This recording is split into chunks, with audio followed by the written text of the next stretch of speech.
Sie hören Sport und Musik. Das Spiel ist aus! Deutschland ist Weltmeister! Mario Götze! Mario Götze! Tonight, whether you call it football, or soccer, a German American and a German in America dare to call it Fußball. German foosball from an American point of view. Let's add some buns to that hamburger and join them for the Schnitzel Boys Deutschland Hour. Group winners! Group winners! Group winners! Wir haben es geschafft. Wir haben es geschafft. We did it. It was not no walk in the park. Nope. Those Swiss were pretty good. The Swiss were. That Swiss amazing. team was good. And you know how the Germans are efficient? Well, that Swiss efficiency was on point today because they scored on their only chance they had the entire game. so I think what was it in the end? Two. Yeah, they had a few. Yeah, no, it was.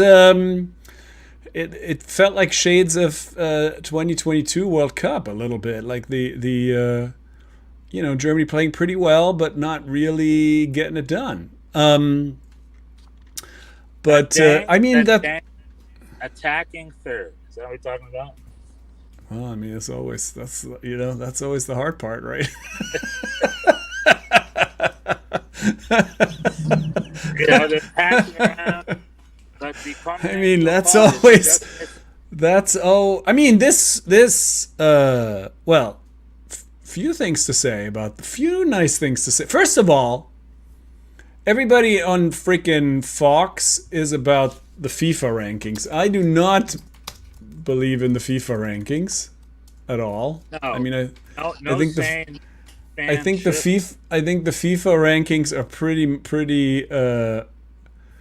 A grain of salt is not enough. You need a full shaker of salt of salt. But anyway, having said that, we're practically even with Switzerland in the FIFA rankings now. So there's no reason to believe we should blow these guys away. And if you look at them on paper, I mean, Shaqiri got a lot of play, but he was pretty invisible today. And but they have some heavy hitters. They have Granit Xhaka, who is basically one of the big guns.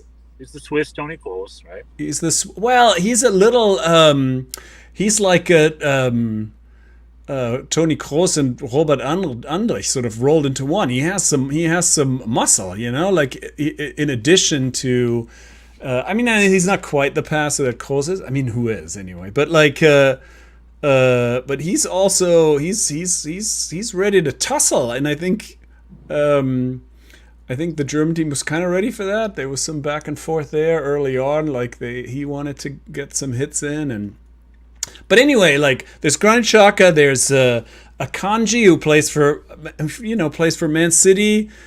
They have a good. There's some heavy hitters on that squad. There's no reason why. Shaqiri, who plays for the Chicago Fire. He hasn't been playing with the Chicago Fire lately. He's been sitting on the bench. But still, he's been Chicago Fire bench warmer. I mean, they've got a lot of good guys. He scored a banger in the first. He's scored a banger in one of their games where Chicago fans were like, "Why not do that when you're here?" But anyway, so. He's the James Rodriguez of Switzerland. He just wants to play for his national team, and whatever club he happens to be on, it's like, well, they'll pay my wages in the meantime. Fair enough. Is he going back to Chicago? I don't know. Apparently, in an interview, like I watched his Swiss interview. I went on to Swiss TV. He didn't say anything about MLS, but there's a quote of him in an interview saying he wants to go back to Europe. Yeah, like after the Euros. So I read that. I read that too. This might be over. The Chicago Shaqiri era. Chicago Shaqiri era may be behind us. So and you know what other club is in the Chicago Fire network of clubs is a Swiss club, FC Lugano. So maybe their sister club. So a soft landing for for Xherdan Shaqiri. Perhaps a reshuffle. Yeah. But anyway, sorry to interrupt.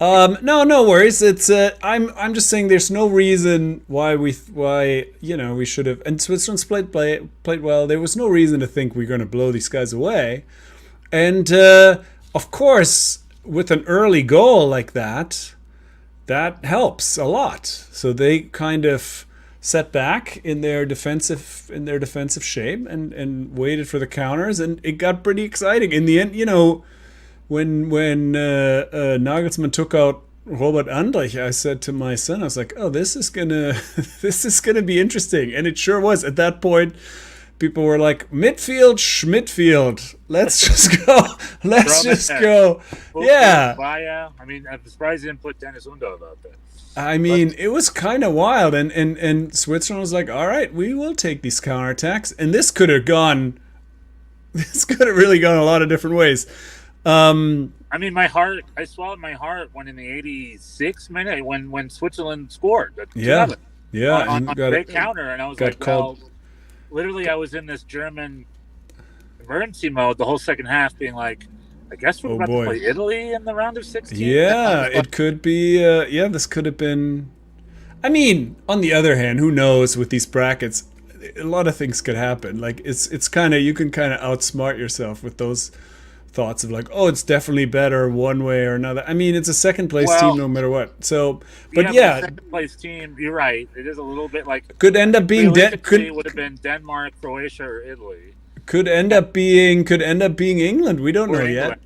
I guess they're all steep opposition. Would you rather play England than Italy? I don't think I would necessarily. I'd pick this Italy team over England. I think if I had the choice. I would disagree. I think because for the weight of history, but also Italy. Like you saw how we struggled. Essentially, it's funny you bring up Italy because the way Swiss play is how the Italians. They're experts in it, So the Swiss held tight, scored a goal, and held the 1-0 the rest of the game, and they almost achieved it. Folklove scored 2 minutes before final whistle, and that means that if we would have lost, we would have had to play an Italy team that does that even better.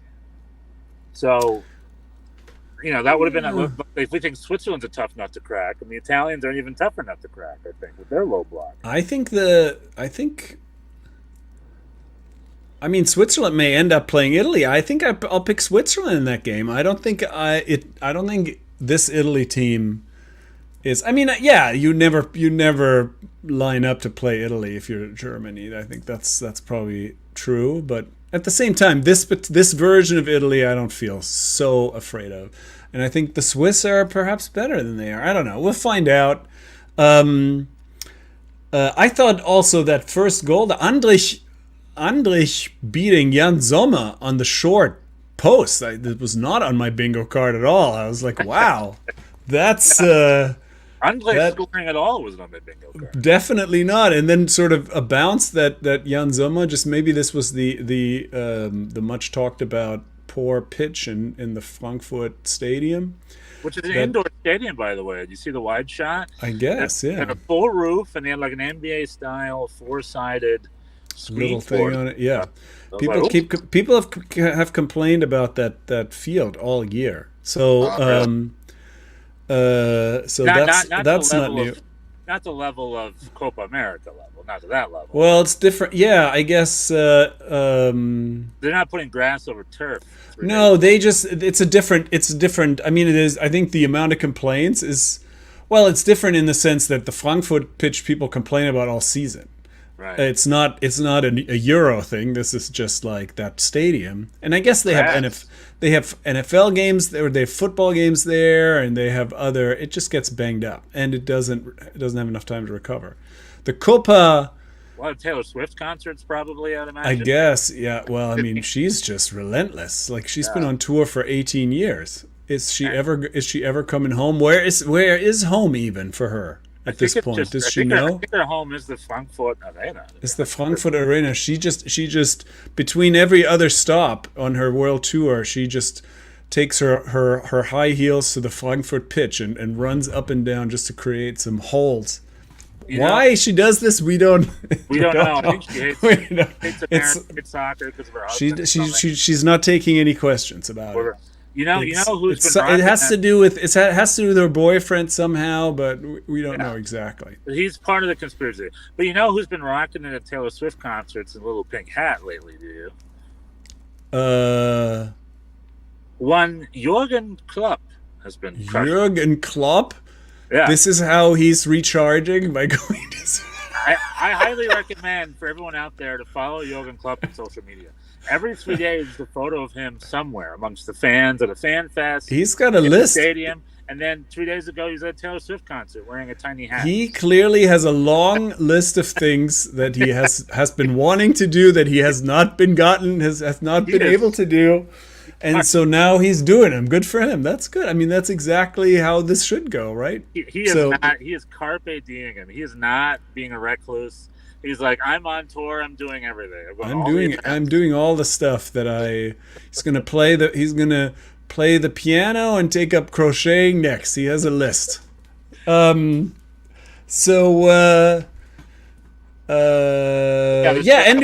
the Andrich Sommer thing, we can perhaps blame the field for the weird bounce or whatever, or Jan Sommer maybe was just late, but then it got called back a little softly, maybe. I don't know. Did we think so? Hold on. It was a foul. It was a foul on Musiala against who was a little. The ball was already gone. The ball was gone. I mean, they both went for the ball. Musiala was clearly late, but it wasn't like it wasn't a bad tackle. It was he pulled back. The best was not our friend today in general, because that was one of two Musiala calls I'd love to talk about. Okay. Because you're right. I guess his foot did fall, but they're both going for the ball. The ball was gone. I mean, especially. His legs? But I think this is a general thing with UEFA. The UEFA threshold for intervention is much lower than for example, the Premier League or other places or Copa America. Yeah. So I guess that nobody else seemed to really have anything to say about it. I was like, really? We're going to call it back for that? But then, with what you're saying, there was a moment later in the game where he was tackled in the box. Musiala was pulled down. Yeah, was it Musiala or was it? I think it might have been somebody else. But yeah, exactly. There was this like death grip, two-handed kind of, and I was like, well, I mean, that's not a right. Is that not a foul? Is that not? That's all right to do. Yeah. And however, we were then also saved by the offside automated call, VAR. Yeah, it was a offside. tight call. That was close. I mean, I'm now a fan of automated VAR, like the automated offsides call, whatever that is. We're into it. Yeah. I mean, on the first one, the Swiss goal, it was pretty close, also. But so a lot of tight decisions going one way or another. I mean, this game could have gone a lot of different ways, and I think in the end, this tie is we can probably be pretty happy with. Yep, it went the right way. When Fulkrug scored the goal, because literally I was like, okay. Yeah, I think we deserved something out of it. I agree. Yeah, we beat the two softer teams, but now we finally reverse our opposition, and just like usual, we can't freaking beat them anyway. Pretty much all the dark thoughts were coming back. And I was just like, all right. You were wanting. Yeah, like we should have won. We're at home and we can't win our group. It's like, come on. Like even if they get through, the press gonna have a field day. And it's gonna knock their confidence, and their back's gonna be against the wall. So literally, when Fulkrug scored that goal, it just all of that went away. We're top of the group, like we should have. Confidence continues. Sommermärchen continues. It's like good. Yeah, perhaps with a little, with a little bit of like, don't believe too much of your hype, like keep den Ball flach halten. That's what I said last time. It's like, let's curb our enthusiasm and hope for the best. We have. Yeah, the Danes aren't going to be pushovers. So. Well, I was just going to say, Jonathan Tah is suspended, so we're going to have Nico Schlotterbeck, and so all bets are off. This fantasy could end quickly. But in Nico's defense, he has been on point the last few months. With Dortmund, I have had very few complaints with Nico Schlotterbeck towards the end of the season. He's a very up and down guy. I remember he early on. had that game against Newcastle in the Champions League where he was just incredible. Like, it's not like he is not a talented guy, but he's just also just a madman sometimes. So Yeah. we'll see which Nico shows up on Saturday. They have some time to talk it over. I mean, just an aside, and obviously this is particularly painful in this situation, but it's like 2 accumulated yellows for a suspension. We're still doing that. That's crazy. Like, that is not. It should be 3 or something different. Like, this is disproportionate. You get Like, 2 wages yellow. Yeah, they should have addressed that, because in a short-term tournament, it shouldn't be that easy to be suspended one game, because everything's a knockout rounds, do or die. Yeah. Remember in 2002 World Cup, who was suspended for the final? Michael Ballack. I'll never forget that. I was like, what, 2 yellow cards? Now you can't play the final? Yeah, it's great. What the heck is going on here? Yeah, it's not good. It's not great. It's not. There's no. It's unclear what I mean, I guess they want yellow cards to mean something, but this is too much. It's disproportionate. Yeah, like 3 makes sense to me, because that is a lot. Perhaps. Three Yeah. I mean, in league games, it's like what, 4 or 5, and then once you. Well, I mean, obviously it has to be a little. You can't do 4 or 5 in a tournament situation, because most teams don't have that many games. So, but two is not enough. Let's go 3. I agree with you. Let's change it to 3. Right. Let's write the letter. We're gonna make the call. Talk to UEFA. Manuel Neuer. Everybody was worried. Had a great save at the end. People were. Yeah. I mean, we gotta. When we here on the Schnitzel Boys, we don't only talk shit. When we talk shit, we also sometimes give praise. So. We were worried about him. He did well today. Well, okay. Is it unfair of me to think he should have done better on the Swiss goal? Is that too crazy? Yeah, that's crazy. What do you mean? That was like right in front of him. It's his what? fault. The guy's it was like right in front of him. the guy's 2 feet away, and it's under the. It didn't stop the Bolivian goalkeeper in the second game. Well, on Ricardo Pepi. Okay. All right, so I guess it's 2. It was quite a slam. No, if Pepi had finished like this guy.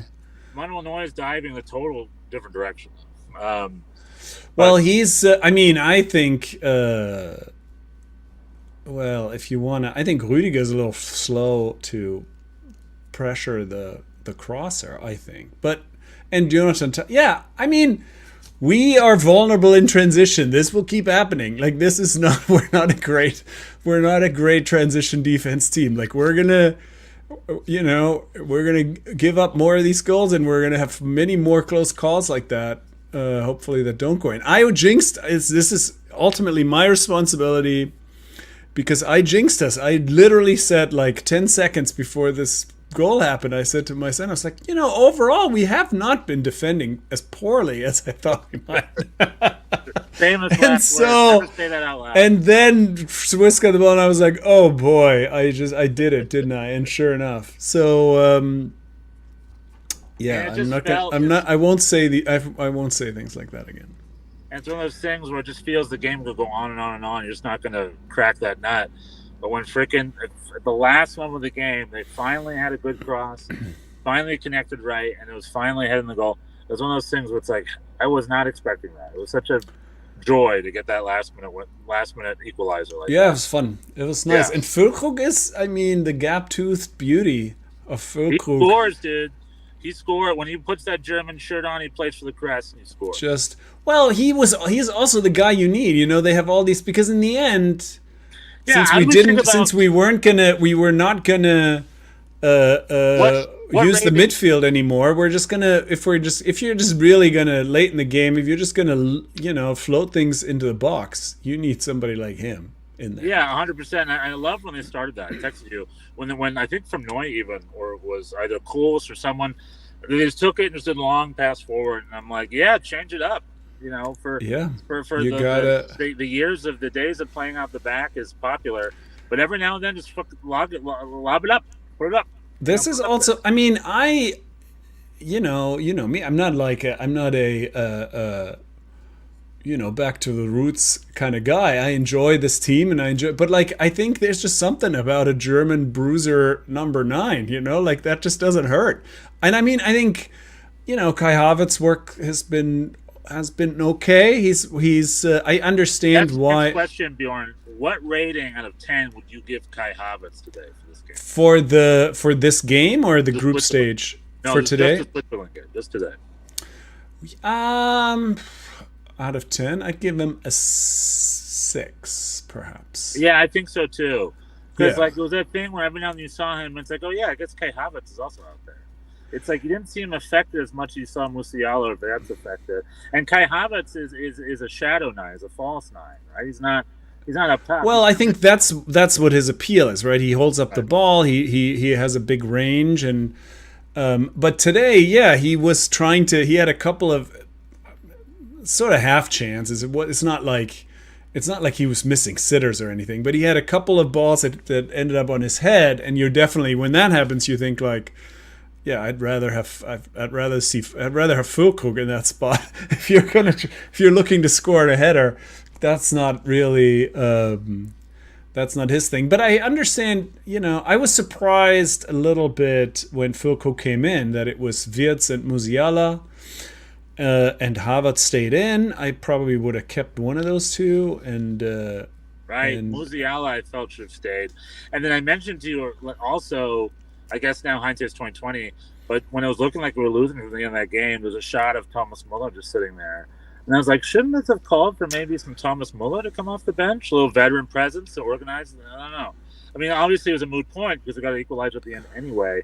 Because he played Maxi Baya, which I did like because he's young. Yeah, and we haven't seen him. Yeah, seen him, but maybe instead of Sané, put Muller in. I don't know. Is it unfair to ask why there was no Muller time today?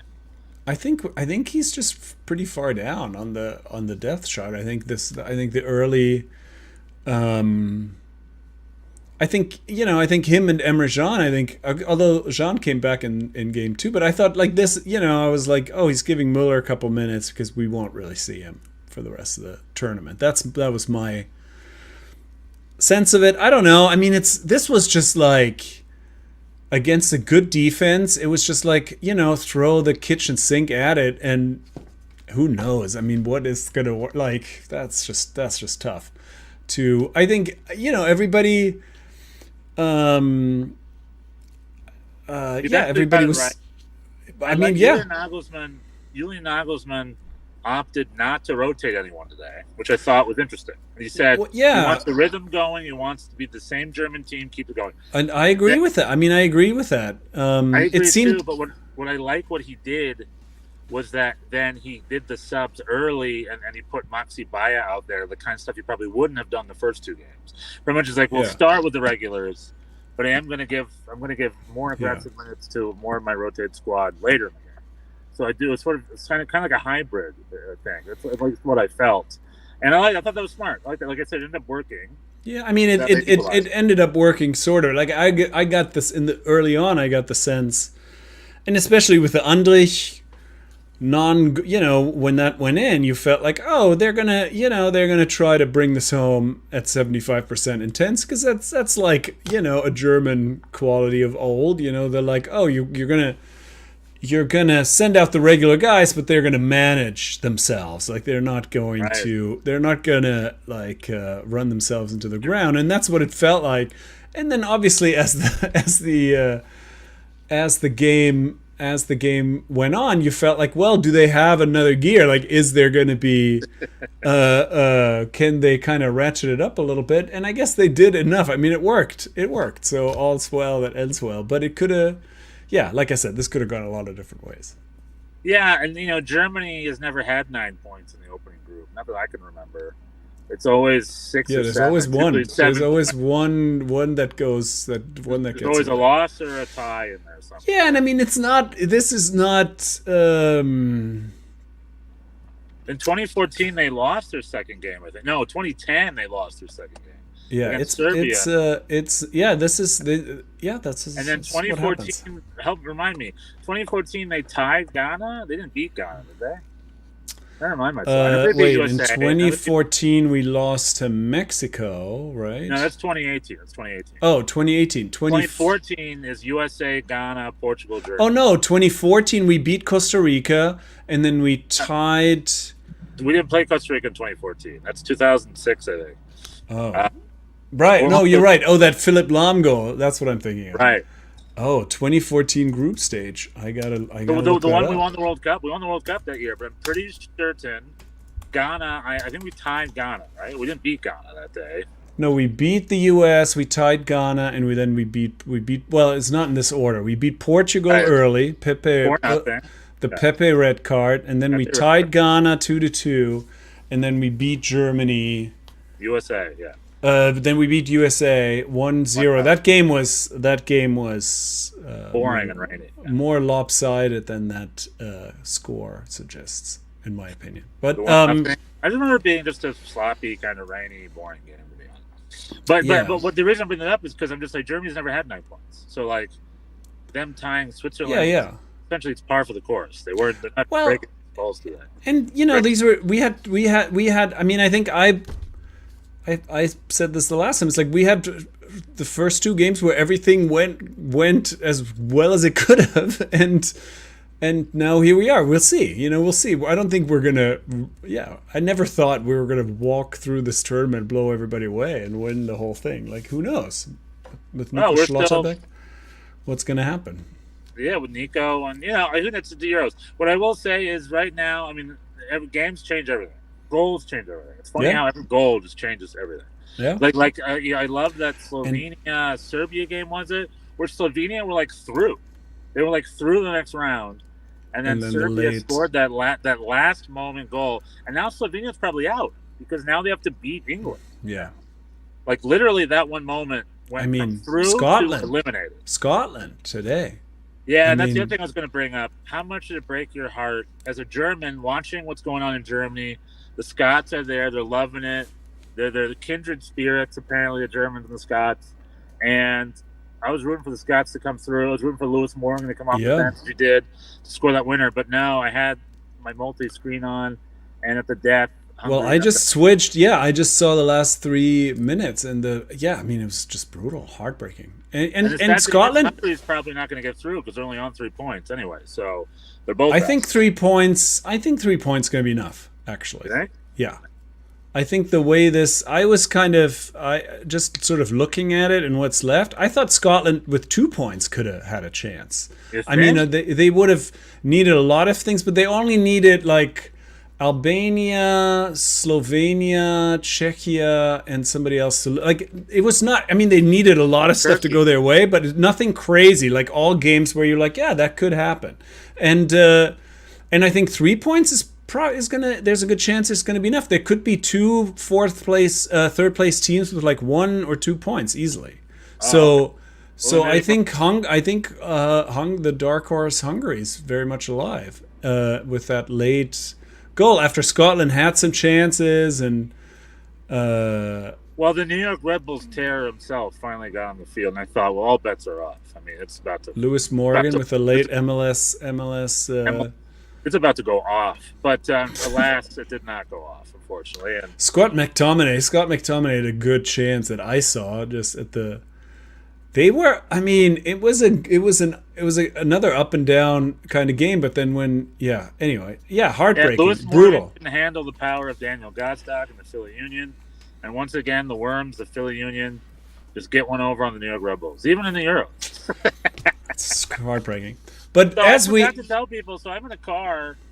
I went to a nice big beer garden today to watch a Germany-USA doubleheader. Like I mentioned, I went. I had a blast. So I just want to mention why people think I'm in a car. You have been kicked out of your house, and you are now just living in this is how this is your new house. The part of the fun of these summer tournaments is if you're not there, you get to go out to bars and stuff. And over the last few tournaments, and with COVID and stuff, I haven't really been doing that. That experience has been lost on me. 2022, I did go to U.S. games. That's true. But honestly, I didn't love the experience because it was overcrowded. So I decided to try this out today, and it ended up being quite a smashing success. And I'll tell you, I'm in Orange County here in SoCal, and it's this huge just German complex. They had an indoor bar, an outdoor bar, and a small bar, all showing the games. All sorts of German beer flowing, Bratwurst grilling. It was like a lot of. It was like it wasn't always the same as like a fan fest, but I'm like, a lot of Germans were there. I was speaking German with a lot of people. It was a lot of fans who liked the team, which is nice. But also a lot of Germans that live nearby, and all SoCal, they all came out to support. And, as someone who's never been to a fan fest, this felt like a pretty dang good version of what a German fan fest could be like in SoCal. That's awesome. Dang. It was a fun experience. I just want to shout out to Old World Village here in Huntington Beach. It was a lot of fun. That's great. And we were cheering, and I was sitting next to the one Swiss table. In an army of 100 German tables, there was one Swiss table right in the middle, and I sat right next to them. So the whole time they're just like, yeah, like they were cheering the whole time. And I was like, we need to shut them up. And then thank God Full Crew came in. Did the work. Ooh, so but overall, successful group for Germany, the Euros. That's very good. Yeah, I wanted to talk for another second about the putting ourselves in the Scottish experience. They haven't made a big tournament in a long time. This is a country that is a small country but with obviously feels extremely passionately about the game, has a long history, and is now has kind of, I mean, I don't even want to say in a sentence as to why it's so hard now for them to qualify. I guess there's more, the competition is bigger, other leagues have caught up, and but like just Scotland, brutal, just a heartbreaking, just a heartbreaker, like really got clobbered in the first game again, and then got a very scrappy tie in the second game and had their chances today, and then to be out-countered like that sadness, that pain is real. And it was 10 minutes of stoppage time, and Hungary scored in the 8th minute, right? I mean, they barely. There was very little time left after the goal. They played for another few seconds, and that was it. Yeah. So anyway, just sort of contrasting perhaps that the pain of the Scottish fan base with the blasé entitlement that we're going to find out about in the U.S. men's national team. Hey, boo. Blasé entitlement. Come on. Because this was my intro. This is my intro to you telling us how the U.S. was terrible tonight. No, I'm not going to say that at all. The last time we talked to U.S., I was pretty harsh on Greg. And I don't know if we had a chance. I guess we did. The Brazil game was nice. Brazil game was good. Great bounce back. And then what I wished for today, as part of my Schnitzel Sunday, my doubleheader. So a lot of German fans left, but there's still a good contingency of American fans behind. So there was I moved, but then it was half as full. But there was a bunch of USA, and there was one Bolivian table. Those poor folk. So there was still a good crowd there. I won, had a good time. And the U.S. Opened their. In my mind, I'm like the United States aren't home against Bolivia, which is the lowest ranked team in South America, a team that hasn't been in the World Cup since 1994. Yeah, they're the bottom of CONMEBOL. They're at the bottom of the. And in fact, I've been listening again in the FIFA ranking. They're behind Panama. They're the worst ranked team in this tournament. Yeah, I was gonna say people have been saying Panama are a stronger team, and I did not. I don't follow either team super closely. I guess I followed Panama a little closer, but that surprised me that analysts said Bolivia was weaker than Panama. It could be true. I could find out, or at least on par. I don't know. But so in my mind, I'm like, we're hosts. It's Bolivia. I'd like to win this. It's opening. I'd like to win it 3-0. That's what I want. I want a 3-0 scoreline. Funny. And so here we are. You're disappointed about a 2-0. If Germany can beat Scotland 5-1, USA should be able to beat Bolivia for a right? This is what I was thinking about. Where would the U.S. as I was, you know how I'm my my theory is always that the golden generation is more of a bronze generation. Well, I don't want to give it the golden tag. I'm hoping it's just the new norm. I'm hoping this is just the first wave of people who are prepared to go to Europe at 16. Yeah. You know what I mean? I'm hoping it becomes a new norm. If we're looking at this team right now, where would they be? Where would they be in the Euro? And I think they would be. On what? Let's hear it. Yeah. I was thinking Hungary kind of level. Yeah, I was about to offer that. Hungary, maybe Denmark. Is Denmark too much? Yeah, I think Denmark's actually that might be a pretty good. Well, I think just on paper, I think Denmark has more high-level Prem players than the US do, right? I was thinking just like if you're kind of comparing.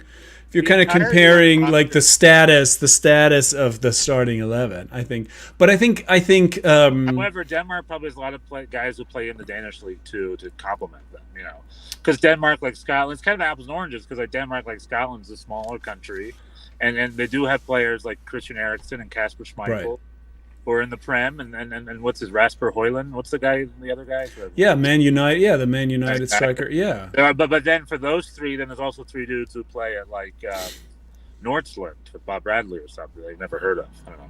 Or the U.S. Everybody in the U.S. is based in Europe, I think, for the most part, except for like 2 or 3.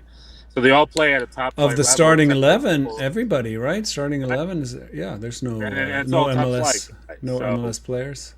So not everybody's a starter. You know, not everybody like Tim Ream hasn't played in a while. Right, we have 3 dudes who are on the bench these days. However, I would put the quality of the roster at like a mid, like second tier mid. Yeah, I so think like a Denmark. Maybe I think Denmark's a good.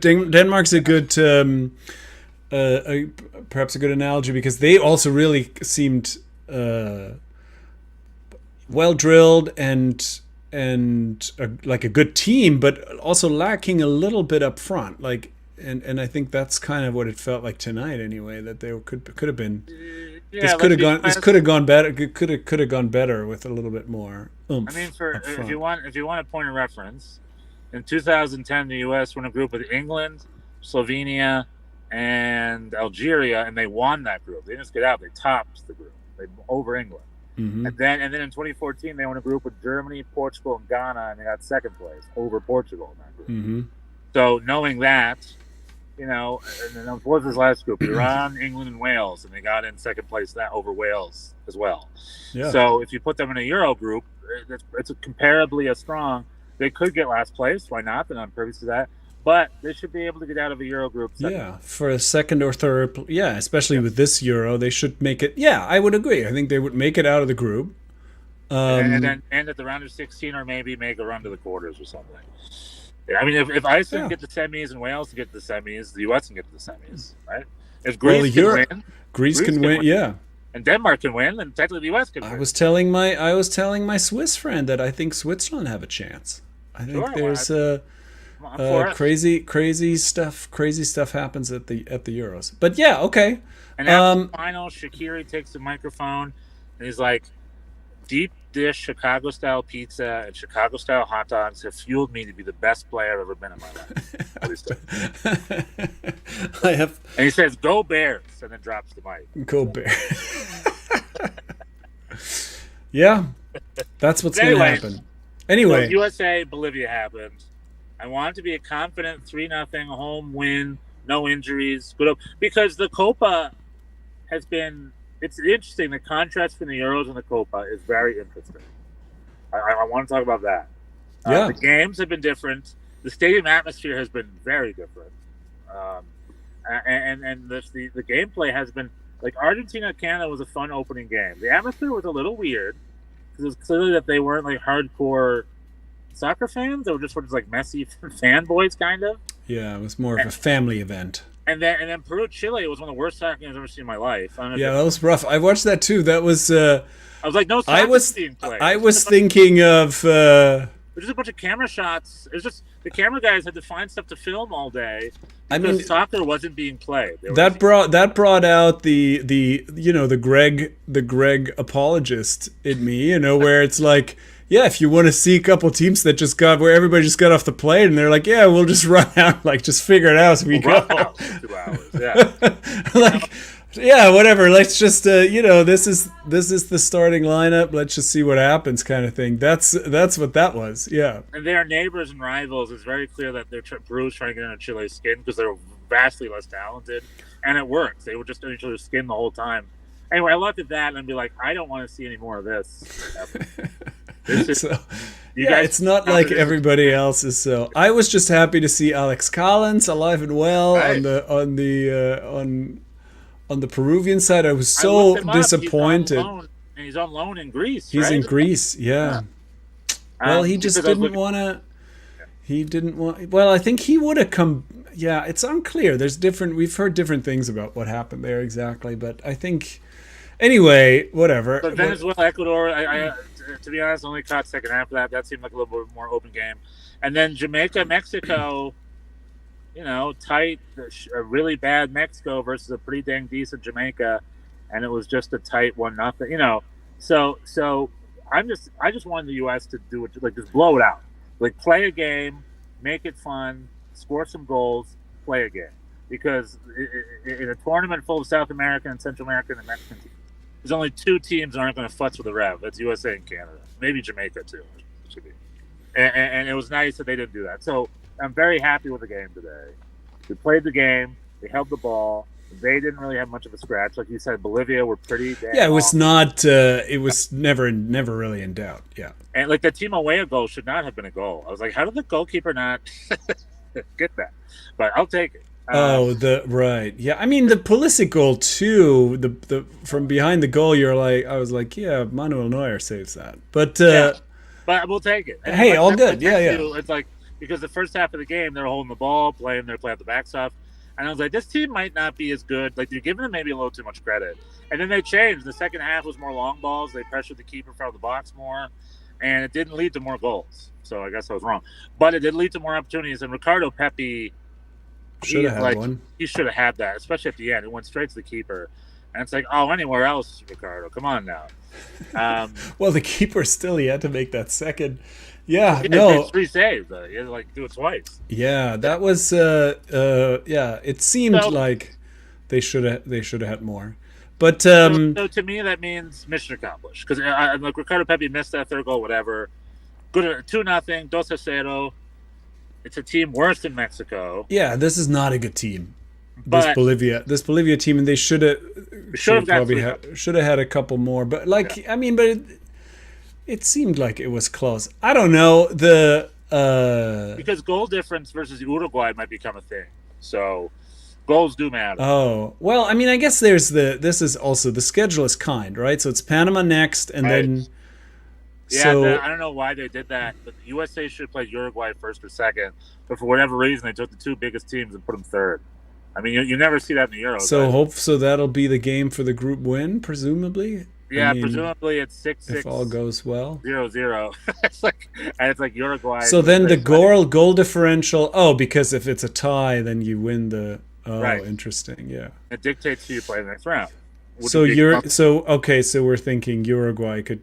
Well, we'll find out, I guess. Yeah. Maybe Uruguay will beat Bolivia by more goals. Right. And then we're SOL. Now we're second place. But then Uruguay is going to have a harder time with Panama than the U.S. is, perhaps, because of unfamiliar. I don't know. We'll see how this goes.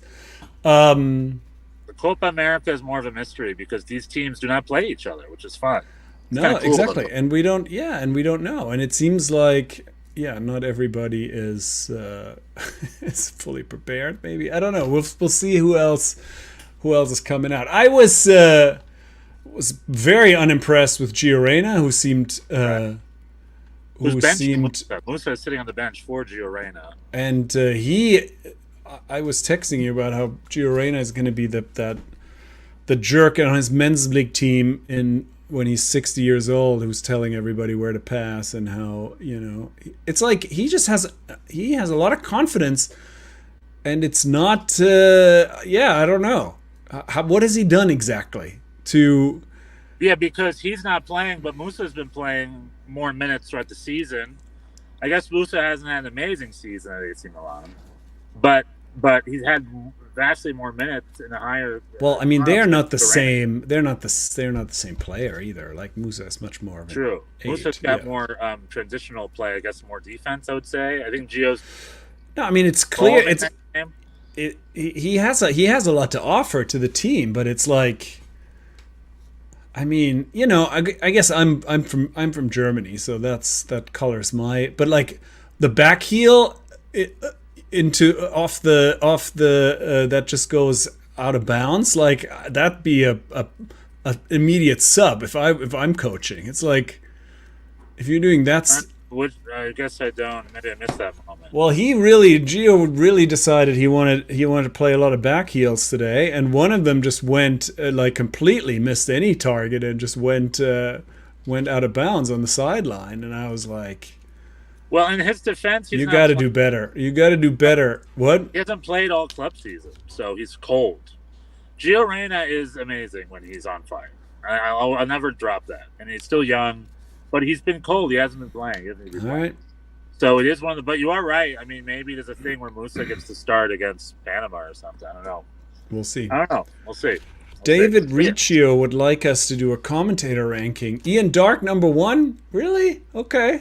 For me, yes. Ian Dark has a very special place in my heart because of all the great calls he did. Well, I love Ian Dark's voice. Ian Dark for me is pretty high up there. The 2014 final. Yeah, I'm not a big. I don't think I'll rank him number 1, but definitely I like him more than the Landon Donovan. Who's his? It was JP Della Camera, and JP Della Camera is like a radio commentator. He just says everybody's name. Just says everybody's name, and Landon Donovan, he had that hair, the hair problem. Hair transplant that he put on global television.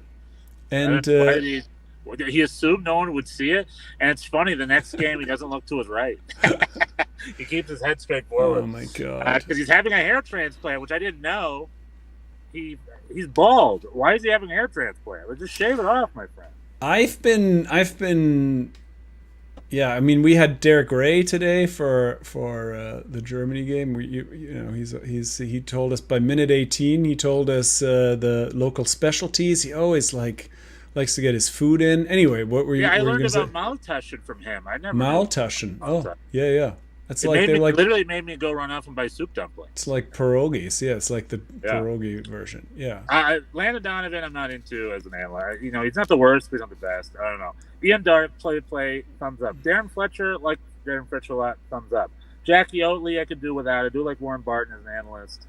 I don't like Warren Barton either. Overall, I feel like Fox compares unfavorably to both CBS and NBC. Right. I guess like they're like veering dangerously close to ESPN territory in terms of like their.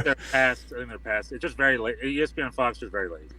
Where CBS and NBC are not lazy. They actually put forth effort to put like a product. But like JP Della Camera is also a very special place in my heart. I like JP a lot. So I love the fact that he's on the calls. The John Strong, Stu Holden are fine.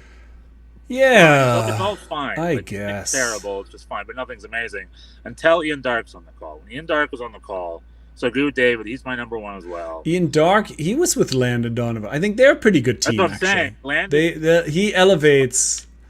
Yeah, I guess maybe he is. I would have said Ian Dark is. I'm not a big fan, but like I guess compared to he's the one-eyed. The one-eyed king among the blind of well, he's very good. I don't know. He's a big hit here in the States. When Ian Dark was always a guest, and then in summer 2010, I think, there's one of the summers, Martin Tyler, they spent a lot of money, and Martin Tyler was the big guest. He was big boy Martin Tyler. Ian Dark was some side guy that hired that summer. Ian Dark was Song of the Summer. He won that summer. Martin Tyler, we forgot about. And he never did the U.S. again. He started. Now Martin Tyler does Australia. So here in the States, Ian Dark has got some rep. Probably less so. In the UK, he's Yeah. probably just another voice. But here in the US, he's got rep, but I do like it. He's a good All right. commentator. I mean, I guess I do associate certain voices with certain memories. So I have a lot of great memories. I mean, JP. definitely will never forget. Yeah, his Super Mario call from the 2014 World Cup. Yeah. No, okay. I guess I'm all right with Ian Dark. He did the Donovan call. He did. Oh, it's in Dreamland. It's John Brooks. He did. He's in the beginning of our intro. Like Ian Dark is the voice of the summer alongside JP, and I love Derek. I know he's a little goofy and whatnot, but I'll take Derek. So Kimmich, Wurst, die Wurst. Did you? Oh, ay, mano, yeah. Anyway, Stuttgart Maltaschen. But anyway, did you see the Kimmich versus Wirtz little thing on the field today? No, I didn't. Texted you. It was like, I'm sure it's nothing, but it's just interesting. So the ball was rolling to the right. It was towards the end. It was like past the 75th minute. They're trying to get a goal against Switzerland. And for whatever reason, Kimmich and Wirtz ran side by side for like a solid few seconds. It felt like 30 seconds, 45 seconds at the ball until one of them like pushed the other and said like, go somewhere else. I'm going to get this ball or whatever. And then so Kimmich pushed Wirtz off or whatever. And then he kicked the ball and it went straight out of bounds or some crap. And then Wirtz right away put his hands up being like, you were bad. I should have done this. That was bad. I listened to you and I regretted it pretty much. It was a very quick moment between Kimmich and Wirtz during the game, but and I know it's just two players in heat playing. I don't think there's much more to it than that. I hope. Well, Kimmich can compounded with the stuff Kimmich has also been saying and his form and stuff. I don't know if you've caught any of his interview lately. Apparently, there's been a documentary following Kimmich for the last 2 years and released this week. Kimmich the movie? Yeah, and pretty much he talked about the reason he's been having problems with Bayern is because they did not support his anti-vax stance. And I had to remind myself that, Kimmich was an anti-vaxxer. Okay. All right. And apparently since then, he's lost the trust of Bayern. And that's been explaining a lot of, because, Kimmich's been weird the last 2 years. He doesn't want to do number 6 anymore. Remember when I asked why he doesn't want to be number 6? Only he knows. We're getting some clues here. Anyway, the moment between him and Wirtz is a young whippersnapper he doesn't remember any of that, and he didn't care. So it's very interesting to see a little bit of Wirtz versus Kimmich over there. Well, Kimmich can, he has always been one of those guys, so he can pick a fight in an empty room, like the new Jens Lehmann of the current iteration. He's just a feisty. He just loves to tussle. So but interesting, yeah. We'll see. I mean, I thought there was so much, speaking again about the Fox coverage, but this also relates to what you're talking about. It's like so much is made of the chemistry and the togetherness in the USA. It's like, all right, I mean, I guess it's nice if everybody gets along, but it's like, it's optional. It's like you don't have to, not everybody has to be friends. They don't have to be, and sometimes, you have close-knit groups that do poorly and people who don't like each other who are very successful. Like this is not necessarily related, the success. But then of course it can also go bad. Like if people are unhappy. So I thought this was also, of course there was this whole recap of the Berhalter Reina story and so much talk about that. It's like, I don't know. We don't need all the. Though you're not purposely bringing it up, you bring up the latest Berhalter criticism, which is Tyler Adams saying that we like Berhalter because Berhalter talks to us a lot and it's never about soccer. That's what Tyler Adams said, and that's been reverberating online. It's like, it seems to be that's what's going on. It's like maybe that's why they fired Jesse and picked him as a coach because he's their bud, and it goes to what you're saying. It's like. Are they supposed to be buds, or should it be more of a boss-employee relationship? Well, but I mean, you also gotta you all also have to make up your mind. Like, what is the problem that he's talking to? Is being too complicated. There's a lot of problems. It's too complicated, or he doesn't talk to them about soccer. I mean, he should talk to them about soccer when he's on the phone to make the practice less. Greg is. I don't want. This is the moral of the story today. USA played well. We got the 2-0. It should have been 3-0. Whatever, I'll live. and we played a good game, thankfully. And the South American referee, despite him doing all his nonsense, they didn't want to play any of that. They played a good game, and they did well. The Fox people are trash. All the Fox best people are in LA, David. They're all in LA. Yeah, no one's anywhere. I think we're no longer pretending that anyone's at the right, because like no, the play-by-play people are in the stadium. Like Landon what? Donovan, But Landon Donovan was doing a Euro and then a Copa America, no? Don't they? Where? I don't. No. Am I mistaken about that? You are mistaken. Unless I'm wrong, all the play-by-play guys have been live at the stadium. So I Della don't. Cameron and Kobe Jones are there's the Euro team and a Copa team, they're separate teams. So I don't think that's true. I don't think anybody is anywhere. I will investigate. I did the investigation already because I'm a very curious little boy. All right. I followed everybody's Instagrams of all the play-by-play. So they are in Europe. All these of them people. live photos. Oh, interesting. Okay. There. All right. That's why when Peter Schmeichel was in studio talking to Alexi Lawless about the Dallas Cowboys some crap, the next day he was on the Top Sports studio in London. So I was like, what? And I looked it up. He did the Fox show, got in the plane, flew to London. Apparently he's on a plane back to LA for a couple of days next week. Well, I stand corrected then. Yeah. So the studio folk are in LA. They're in Santa Monica where the studios are. Okay. I could be there in an hour if you want to follow live stream. I have some things to say. Stadium, Carly Lloyd. I mean, I have fashion opinions. This is not a sexist thing. I have fashion opinions about all coaches and personalities. Carly Lloyd was not looking good today. She was wearing the Ukraine flag as a dress, right? Is that what I'm thinking of? Whatever her she was wearing the Ukraine flag. Yeah, I know you're very anti-Ukraine, pro-Russia. I know, but it's Wait, what? It was the Ukraine? She had some crazy red, white, and blue blazer on. Oh, who am I? There's someone who wore the Ukraine flag as a dress. Was that Carly Lloyd yesterday? I don't know. I don't think today. She had.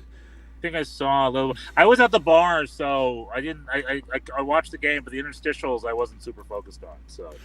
Yeah, I don't know. I first saw a close up of her and I was like, oh, this is not how her hair usually looks. This is kind of an odd. They did an odd thing with her hair, but then they cut to a wider shot and she was wearing this like glittery stars and stripes kind of, and I was like, oh boy, the hair is not even the biggest problem. So red, white, blue, baby, American show pride. I mean, fine if you wanna. I'm not anti-pit, but this was just not it was not to my taste. Anyway, but you prefer that dress or Landon's shaved? It was the Fox crew bothered me today. The whole like there was just a.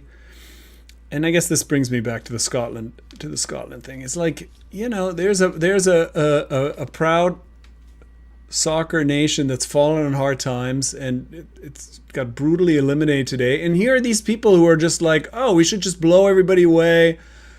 Bolivia is trash. This was a subpar performance. I'm just like, man, you guys are not like, you don't know how to have fun, man. Yeah, they're bad. It's like Fox and ESPN are bad. There's bad. My biggest gripe with both of them is like with ESPN, it's always an anti-German bias. It's so like before the Germany-Scotland game, Stu Holden did this thing. It's like, remember Walter Wallace or whatever his name is, the Mel Gibson guy. Well, I mean, it's like these are two foreign teams. There's going to be more German fans tuned in probably than Scottish fans. Well, I think the Fox was unapologetic about their pro Scotland, but I mean, I think that's from the inappropriate. I mean, that's from the top down, right? Like Rupert Murdoch is like, why can't what's the point in owning a network if I can't like? Well, Rupert Murdoch is Australian, isn't he? Isn't he a Scottish? Wait, I thought he was Australian. Am I wrong? Maybe I thought he was Australian. I'm probably wrong. I don't know. But anyway. But then whenever Germany plays a game, no matter what it is, like when Germany played France, the post-game ESPN show, it's always what went wrong with France. It's never what went right with Germany. It's always the analysis of the other team, whether they did right or did wrong. It's never, ever, ever, ever, ever like Germany did well. It's always like whenever Germany versus something, they never have German analysts. They always have an Italian guy, a French guy, Scotch, Brits, American. They have everybody from the Sun, but they never have a German on. There's like a weird anti-German bias from both Fox and ESPN. And it's definitely related to their laziness, in my opinion. That's why I really appreciate like an NBC or CBS actually putting forth effort into their broadcast. And TNT I think does a pretty good job with U.S. soccer too. But ESPN and Fox are lazy. They throw a lot of money at some BBC folk, and they're just like, get it done, go do it. Well, I just merged Rupert Murdoch, the actual person, with the character that is based on him in Succession, because that guy's Scottish. Brian so Cox. This is why, So this the is voiceover of McDonald's. This is what happened in my brain. Okay, now the anti-German Fox bias is nonsense. It's just stupid, poopy. I thought this was a pro-Scottish kind of thing. Okay, well, I don't know. Rupert Murdoch's Aussie, right? He's Aussie, yeah, right? yeah. No, you are correct. Anyway, I mean that we're just kind of used to. I think as the home team, and I'm not expecting anybody to root for us necessarily. Do you think in the Fox broadcasts there are more Scottish people watching or more German sympathizers watching? Well, they have Ari Hingst, right? So she's from Germany. True. So yeah. No, I'm talking about at home, like the viewers, like the. More Scottish or more? Oh, that's hard to say. I don't know. In America, I probably would bet. more. I would bet. Like, let's pretend it's Fox. So let's pretend they have to pander to someone, because they do, and they always have to pander to the majority of the fans who watched. I would put money on that there are more German fans watching than Scottish fans. Yeah, you might be right. Just because Scotland's a much smaller country, I don't know, and the United States is a huge German-American community. There's a whole Scottish community too. But there are a lot of Scottish expats like here. Tonight, where I was, hundreds and hundreds of people with the German shirt on. The table next to me were people from Guadalajara, Mexico. I didn't begin with, but they love Toni Kroos so much. Germany's their second team. They love Germany. What's not to love about Toni Kroos? You know what I mean? And it's like, find me a Scottish beer hall with hundreds of Scottish fans. You know what I mean? I don't know if that exists. Well, they're all in Germany currently, apparently. So that's they're yeah, they're yeah, but so I'm talking they're from not an here. American point of view. Like, if I'm Fox, who do I pander to? The Germans. They don't pander to the Scots. You should Nobody be panders. to Nobody likes to pander to the Germans, except us. What's up? Except us. We're the only. Yeah. That's why we're doing God's work. Okay. All right, but really successful Schnitzel Sunday. Had a Very blast. good. Very fun day. I was sitting next to the Orange, so I go to this German thing. The Orange County Soccer Club, because I'm in Orange County, their street team was there. And I sat down next to a guy because all the tables reserved. That's a whole other thing. It was kind of hard to get a seat. And they charged $100 for these tables, by the way. They charged $17 for beer. Wow, great. I know, it's nuts. It's worse than but anyway, that's neither here. So I sit down next to the guy. Street team guy gives me a bunch of coupons for free tickets, and then I entered a raffle. I'm just like, okay, I'll do the raffle, and I was the only guy. Like, they didn't talk to anybody. So like, about an hour goes by, they come up to me and they hand me this beautiful scarf, and like, you won the raffle. I was like, sweet. In my mind, I'm like, I'm pretty sure I was the only guy. Pretty sure I was the only entrant in the raffle. But I got free tickets. I got this sweet Orange County Soccer Club scarf. And if I'm not mixing it up, once upon a time, there was one Jürgen Klinsmann who played for this club. Oh, he did? Man, well, I saw Orange County play recently. It's like, I guess it was now 2 years ago. They were in Tampa. They were playing the Tampa Bay Rowdies, and I got to connect with Tony Rocha, two former NYCFC players who were on Orange County. I think not anymore, but Sean Ugo Okoli played for them, and Tony Rocha, the Human Victory cigar, as that he was known of when he played. And I had my NYCFC hat on, and I pointed to it, and they both went nuts. So yeah, that's fun. Special shout out to the Orange County Soccer Club. You've got a special place in both of our hearts. Yes. Like I said, got 2 free tickets, so if you want to see another one, come on down. I'm flying in. Flying west. Got you.